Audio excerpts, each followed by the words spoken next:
はい、こんにちは。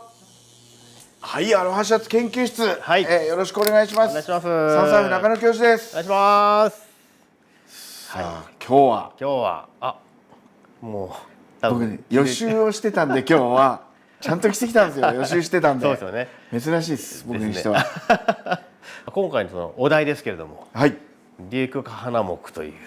デューク花木。はい。はい。ちょっとですね、シャツ持ってきてみますね。はい。これは、1950年代前半に作られたオリジナルのシャツになります。黄金期。そうですね。黄金期ですね。40年代戦後からいろいろ始まっていって、こうどんどんですね、観光客も増えていって、アロハシャツのカルチャーとしては本当にここから盛り上がるぞという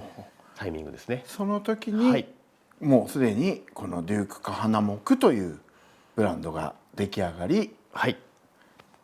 広めていったと。もともとデュークさんっていうのは、もう戦前のオリンピックで活躍したりとか、あとは何ですかね、サーフィンですね。サーフィンレジェンドっていう言葉がない頃ですか。ない頃ですね。本当にサーフィンをですね、こうスポーツとして競技というジャンルまで引き上げた人ですね。本当にその当時、シャツだけではなくて、デューク花木という人物そのものがもうハワイの英雄であり、その方自身が世界中にハワイっていう島っていうものをアピールするために自分の名前を冠としたブランドですね、デューク花木というブランドを立ち上げて、アロハシャツを作り、それをアイコンとしてこういろんなところにこう広めていく、そういった活動をしていた方なんですけど、それが大体1950年代とか。そうですね。本当に50年代に入るタイミングで、このアメリカ本土のシスコ社と契約をして、シスコ社という、これはアパレルのブランドですよね。メーカーですね。そうですね。そことデューク花木本人が契約を結んで、アメリカ本土を中心にしてシャツを展開をしていくと。それが当時のこれがその一着と。そうですね。やっぱりあれですか、アメリカ本土で企画された商品っていうのはハワイのものとはちょっと違いがあったりするんですか。そうですね。もともとデューク花木自体はハワイ生まれ、ハワイ育ちで、アメリカ本土の方でシャツを展開するにあたっては、デザインですとか、そういったものもアメリカ本土の流行っていうものを多く取り入れて、もちろんそのマーケット自体がアメリカ本土を中心としたマーケットをターゲットにしているので、その方たちに受けるような要素っていうのをふんだんにこう取り入れていって、ハワイの方のデザインっていうのとはまたちょっと違った、その当時のこう先を行くというか、こう流行っていうものを意識しながらさらに新しいものをこう提案をしていくような、かなりモダンな発想でデザインを手掛けていたっていうのが特徴ですね。じゃあもうアロハシャツを語る上では欠かすことのできない人ということで、それで間違いないですね。こちらが先ほどのヴィンテージと同じ柄なんですけれども、デュークスシェルというデザインになっています。デュークスシェルということは、シェルですから、ここに書かれているモチーフは貝殻ですね。全部貝殻。貝殻をこういうふうに表現するっていうのも斬新ですよね。きっとね。かなりモダンなイメージにはなっていたと思います。それもあってですね、デューク本人もこの柄に関してはものすごく強い思い入れがありまして、長袖のバージョンで同じ柄でセットアップですねのスイムスーツのパンツ、水着ですね、そのセットアップで写真に写っていたりとか、あとはスラックスに合わせてこの柄の半袖シャツとか、そういった写真も残っていたりとかしてですね、テレビの露出もそうですけれども、かなりこの柄を着ていたものがですね、記録として残っていますので、本人もかなりのお気に入りのデザインでした。3作の中でもですね、何回もこう復刻をしてるんですけども、この柄と同じようにリクエストですね、多いんですね。今回はこの黒いベースと、あとはこのグリーン白抜きの、そうですね。こうバステンが白のバステンが効いてて、すごく綺麗なんですけどもね。これそうですね、抜線で作ってるプリントということですね。はい。こういった洗練されたちょっと大人な感じの、そうですね。着やすいですね。初めてアロハシャツを着たいななんて思ってる人にはいいかもしれない。ちょうどいいかもしれないですね。そうですね。そんなに強いインパクトはないんですけれども、飽きのこない、洗練されたデザイン。試着していただくとまたちょっと違った印象にもなるかもしれない。すごい落ち着きそうですね。インナーにちらっと見ててもかっこいいから。かっこいいですね。この上にジャケット羽織っていただいたりとかしてね、かっこいいと思いますので。はい。お願いします。ありがとうございます。これもデュークカーナモクなんですか？そうですね。割とパッと見デュークカーナモクっぽくないですけど、これも50年代前期に作られたデザインになります。時期的にはデュークスシェルなんかと被ってはいるんですね。同じぐらいの年代ですね。ただこういうこれは和柄と言っていいですか？和柄と言っていいですね。こちらもデュークスオリエンタルっていうタイトルがついている通り、和柄ですね。菊の花をですねメインモチーフにして、ちょっとこのストライプを入れたりとかですね。そうか、ストライプなんだ、あれは。でまた色がですね和装に使われるようなちょっと色合いを採用していたりとか、そういったところもすごくオリエンタルジャパンのですねデザインをすごく意識してその当時に組まれてるなっていうのが分かります。確かにこの黄土色とか、あとこのブルーにしてもいろんなブルーありますけど、あんまりアロハシャツではお目にかかれないようなですね色かもしれない。和装に使われてた色をかなり取り入れて作られていますので、デュークのですねデザイン自体和柄もあるんですけど、数でいうと極端に少ないんですよね。イメージがあまりないです。ないですもんね。ヴィンテージで見つかっている中でも、本当に数柄しかデュークハナモクブランドの中でのオリエンタルデザイン和柄っていうのはないので、その中の一つということで。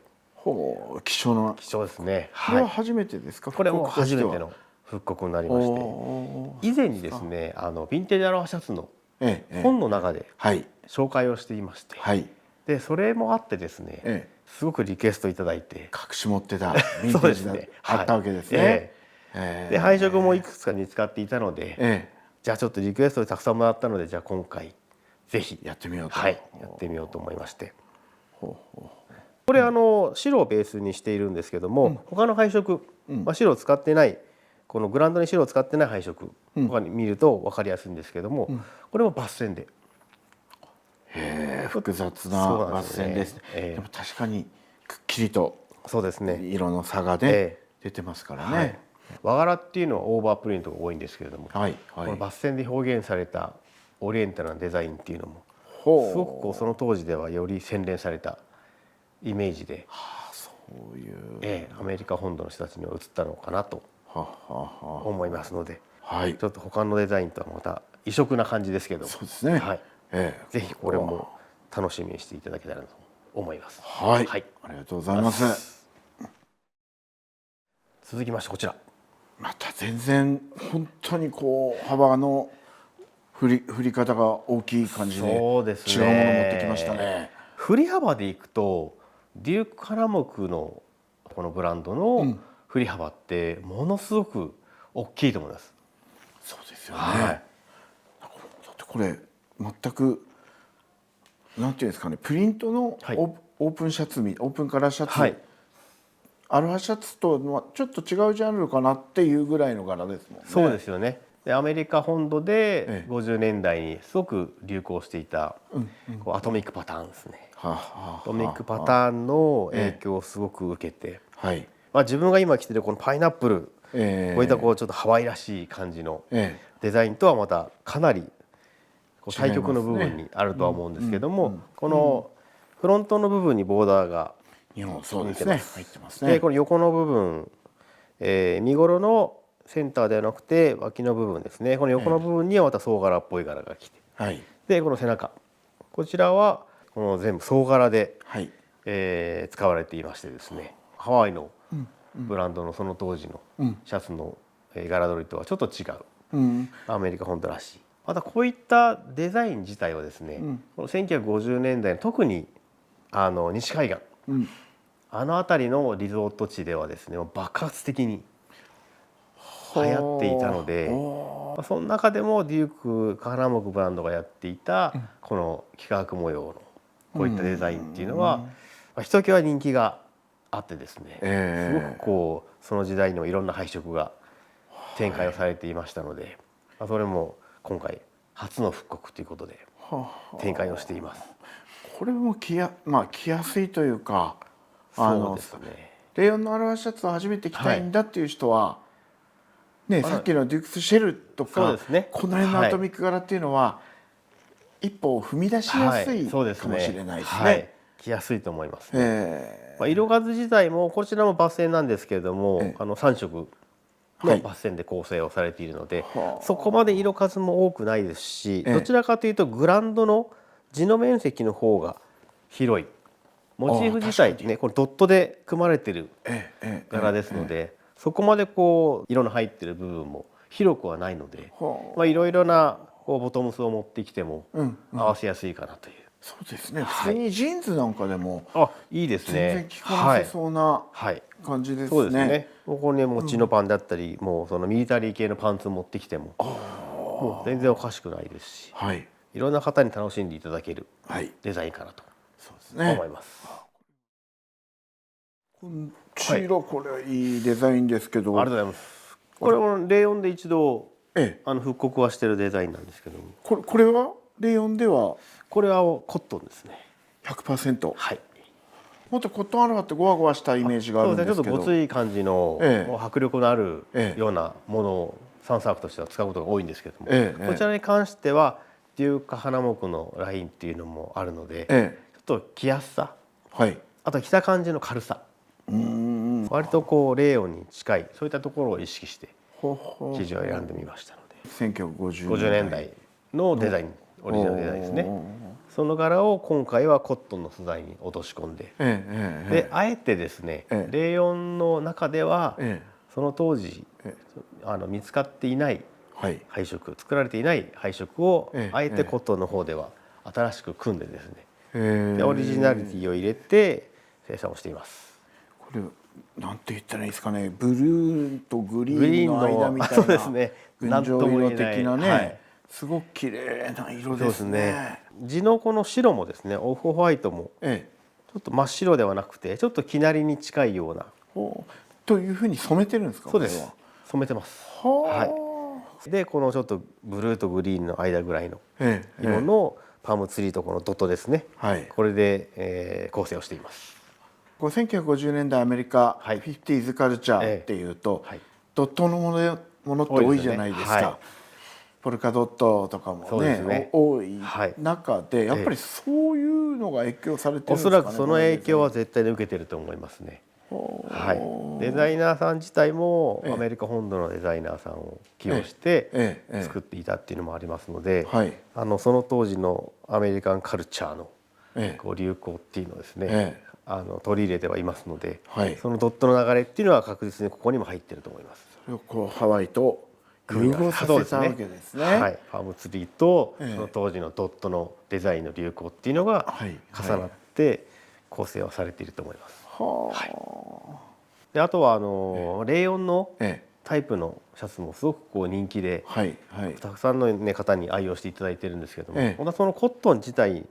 このタイプになった時にまた見方だったりとか、ちょっとこう違う印象っていうのもあるので、ぜひレイヨンを愛用されている方もですね、一度コットンの方もコットンポプリンですね、見ていただけたら。まだ未開の地なんで。そうなんですか。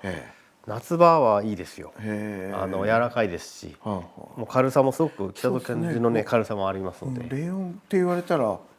レイヨンだなぐらいに感じてしまうぐらい柔らかいですね。肌触りとかがね柔らかさがありますので、ぜひこれもお店で試着して体感していただけたらとこの柄は思います。もう今シーズン何着最終的に3作を買うかわかんないですけど、一応もうすでに決まってるのがこの柄ですから。そうなんですね。ちょっと色で悩んでますが、ありがとうございます。色がねやっぱりブルーもすごい素敵だし、ちょっと悩むところなんですけど、これはもう確定です。ありがとうございます。じゃあまた夏に来た後にですね、感想を聞かせていただきたいと思います。はい、はい、ありがとうございます。こちら、毎年展開してるんですけれども、インディゴシリーズ。もうこれはデュークカハナモクのデザインを、はい、サンサーフ流にそうですねアレンジしてるっていうことですか。そうです。柄としてはどちらも有名なね柄ですもんねこれ。はい。パイナップルとダイヤモンドヘッドの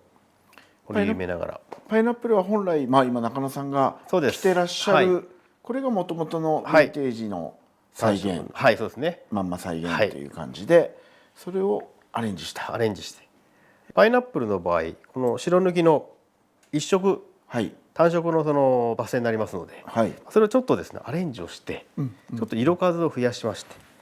パイナップルの部分ですねこの2色にヘタのところが色が入ってるわけですね。実の部分は白抜きという。ちょっと色数を増やしてですね、このインディゴの濃淡でグラデーションを作って柄を表現する。今インディゴっていうご説明なんですけど、インディゴの場合はこれは色はどうなんですか、着てるうちに変わってくるもんなんですか。そうです。デニムと同じようにこうどんどんフェードしてきますので、さらにいい味が出てきますので。でこれ素材はコットンですね。はい。数年前からこのシリーズやってて、ずっと気にしてて、まだ手が出せてなかったシリーズなんです。私これもぜひデニムと同じように育てていただいて、また違う楽しみがありますので。そうですよね。いいですねこれは。レイヨン自体もですね、この私が今着ているレイヨンのバステンのタイプも、これも染料で染めて作っていますので、こう何年かしていくうちに色の変化っていうのは楽しめます。ただこちらのインディゴのタイプの方がより早くですね、こう変化っていうのはありますので、またちょっとそういった違う楽しみもこっちのタイプはあるかなと思いますし、またバッセンのですね、ちょっとこう違った見方って言いますかですね、このインディゴの濃淡の濃い一番濃くですねインディゴで地を染めて、でちょっとまたさらにちょっと薄いインディゴでバステンをして、またさらに薄いインディゴでバステンをしてっていう。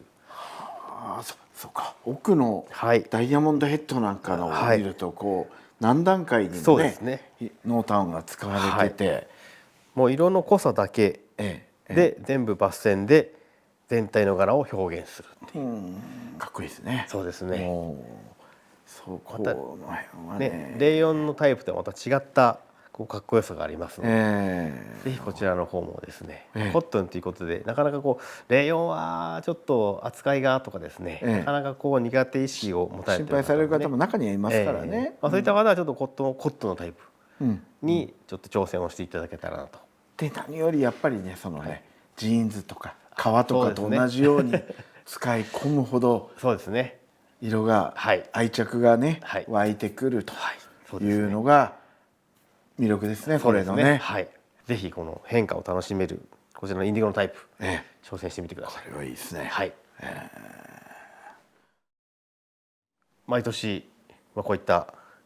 通常のレプリカのラインですね。復刻版ですね。ヴィンテージを復刻する。完全復刻のバージョンとちょっとアレンジを加えて、ブランドのその当時の意向っていうのは絶対に僕らは忘れてはいけないので、そこはベースにして、で新しいこう流れっていうのを取り入れた部分、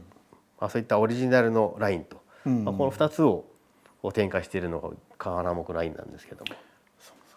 デュークカハナモクの忠実な再現力と、デュークカハナモクをデューク中野がアレンジした、またモダンなね現代版デュークカハナモクということで、これはどっちも魅力が。そうですね。いやちょっとね今日紹介していただいた中だけでも、もう何個かもう指折っちゃってるんですよ俺。もう決まったのがちょっとね悩みます。い